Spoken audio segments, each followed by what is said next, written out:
Chapter 476, The Straw Men.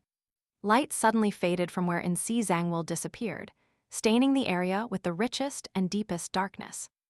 In the darkness, the sounds of melodic chanting could be heard. It was quiet and tranquil, hypnotic even. Even the countless pale arms flailing upwards underneath the pitch-black water seemed to slow down, no longer as frenzied as before, as if they had won redemption for their souls. In such a dark night, a figure walked out. It was none other than Nsi Zangwil, who had just been dragged into the spirit world. Compared to before, he had lost the bonnet on his head.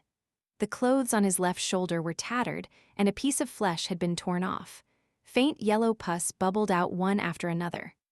His eyes were no longer indifferent, but filled with pain, as if he was suffering some unimaginable torment. The 008 quill continued writing. Some might feel regret, while others might rejoice. Nsi Zangwil had the umbilical cord of the evil god which came from the baby in Megos's womb. It was from the true creator, and through the umbilical cord, he successfully escaped from the restraints of the unknown existence and forcefully returned to the real world. But as a result, he had lost that mystical item. In addition, he would suffer the ire of the evil god's spawn from having failed to descend for a short period of time. This made his strength appear like some kind of commodity in a department store during a change of seasons, with only 55% left. Yes, this number is extremely accurate.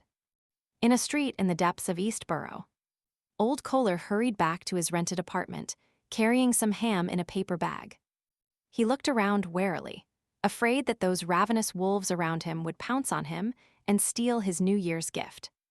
He had seen wolves back when he was still in the countryside, but to his surprise, he was able to experience that familiar feeling in Backland. It's still too expensive. I can only split the cost with someone else and cut it into pieces. This is enough for the New Year holiday. I can eat 2 slices of ham for every meal. 3 slices, no, at least 5 slices of ham. I can cut some of them off and stew them together with the potatoes. I don't even need to add salt. With this in mind, Old Kohler looked at the ham in his arms. Seeing the white spots mixed in with the red meat, his throat couldn't help but twitch, and he swallowed a mouthful of saliva. As he walked, he felt the fog around him grow thicker. The cathedral's clock tower that was still relatively clear in the distance was gradually swallowed by a mixture of iron black and pale yellow colors. Even the pedestrians around him were reduced to blurry shadows once they were 10 steps away. Old Kohler suddenly felt like he has been forgotten by the world, as he raised his palm to cover his nose. "Why does the fog smell so bad today?" he muttered, and he quickened his pace. 1 step, 2 steps, 3 steps. Old Kohler felt his face heat up and his forehead start to burn. His chest tightened, his throat felt uncomfortable, and soon he was experiencing difficulty breathing. "Have I fallen ill? Damn it, I still want to have a good New Year's, and now I can only send my savings to the clinic or hospital. No, perhaps I'll be fine with some sleep. I'll be fine sleeping with a blanket over me." Old Kohler silently muttered to himself as his head grew hotter and hotter, and his senses became more and more muddled. Gasp, gasp, gasp. He heard his own labored breathing, and his hands went limp as the bag of ham fell heavily to the ground. Old Kohler instinctively bent down to pick it up, but he ended up falling to the ground. He held the bag of ham and tried to keep it in his arms. At this moment, he thought there was thick phlegm rushing up his throat, blocking it, so he fought back, making panting sounds. Thud! Old Kohler began to see, through his blurry vision, that a few steps away, someone else had also fallen and was gasping for breath. He was about the same age as him, in his 50s, with white sideburns. Suddenly, he understood that he was about to die. It reminded him of his own wife and children, who, like him, suddenly got infected with the plague and died shortly after. It reminded him of the time when he had been hospitalized. The patients in the same room were still chatting and laughing that night, but they would be sent to the morgue early the next morning. It reminded him of the friends he had known as a tramp, many of which had disappeared over the course of the winter until they were found stiff under a bridge or some spot which was sheltered from the wind. A small number died from suddenly having food. This reminded him of the days when he was still a decent worker, when the neighbors in the neighborhood would suddenly die like this. Some of them died from headaches, Some of them died from accidentally falling into molten steel. Some of them died from all sorts of painful, bloating ailments. Some of them even collapsed silently in the factories, one batch after another. This reminded him of what he had heard from a drunk in the bar when he was scrounging for information. People like us are like straw on the ground, falling when the wind blows. It's even possible to fall on our own even without the wind. The wind is coming. Old Kohler suddenly had such a thought. He clutched the bag of ham tightly as he groped the pocket of his old jacket for the crumpled cigarette he had always been unwilling to smoke. What he couldn't understand was why his healthy body would suddenly become ill. It wasn't like he had never experienced such a dense fog before. What he couldn't understand was the reason for him suddenly collapsing just as his life was back on track, moving in a direction that was sufficiently nice for him. Furthermore, he had been paid in advance by Detective Moriarty to buy his long-awaited ham for the new year, and he was looking forward to tasting it. Old Kohler fished out that crumpled cigarette, but he no longer had the strength to lift his arms again as they slammed heavily to the ground. He used the last of his strength to shout out the words that had been building up inside of him, but he could only let the frail words linger at his mouth without producing them. He heard his last words. He heard himself ask, why? In an apartment at the edge of Eastborough. Liv hung up the last piece of clothing she had washed and waited for it to dry. She looked at the sky outside, somewhat unsure of the time due to the thick fog which had appeared without her realizing it. Anyway, it's still early, and we've already done the laundry. Liv's expression grew heavy. It wasn't a good thing to finish work too early. It didn't mean that they could rest, for it meant not having enough work and inadequate income.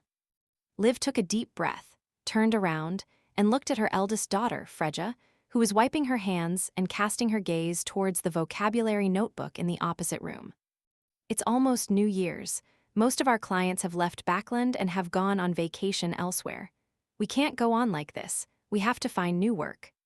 As she spoke, she walked towards the door. During this period, the rich will host banquets one after another. They definitely won't have enough servants and might hire temporary kitchen cleaners. I plan on inquiring. Fredja, you stay at home and pick up Daisy when the time comes. We need income, but so do the thieves, bandits, and human traffickers of those prostitutes to welcome the new year. In the East Borough, every woman who didn't work in the factories had to be skilled or aggressive enough in order to survive. Fredja answered briskly, all right. Her mind was already on the desk and vocabulary notebook next door. Liv had just opened the door when she stumbled and fell to the floor. Cough, cough, cough. She broke into a violent coughing fit as her face flushed red, with every joint in her body experiencing an unbearable ache. Fredja ran over in panic and squatted beside her. Mother, what's wrong with you? Mother, what's wrong with you? It's nothing, cough, I'm fine. Liv began to find it harder to breathe.